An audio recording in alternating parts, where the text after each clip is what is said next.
CM Revanth రెడ్డిపై Medak MP అభ్యర్థి రఘునందన్ రావు తీవ్ర విమర్శలు చేశారు. ముదిరాజులకు ఏం హామీలు ఇచ్చారో రేవంత్ రెడ్డి చెప్పాలని ఫైర్ అయ్యారు.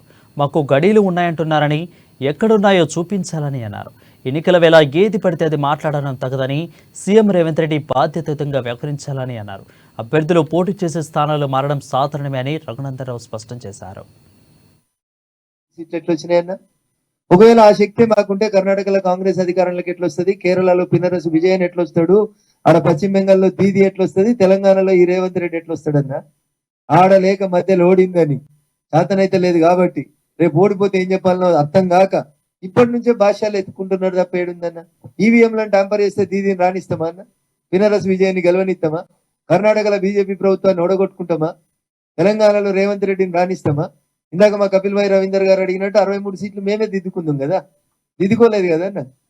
కాబట్టి ఇవన్నీ ఏంటంటే రేపు ఓడిపోతున్నాం అని ముందే తెలుస్తుంది కాబట్టి వాళ్ళ 6th సెన్స్ వాళ్ళ భవిష్యత్తుని చెప్ 3 అంకెలకి వాళ్ళ పార్టీ రాలేకపోతుంది అనేటువంటి విషయం వాళ్ళకి తెలుసు కాబట్టి రేపు చెప్తే జనం నమ్మరు కాబట్టి ఇవాళ నుంచే చెప్తా ఉన్నారు.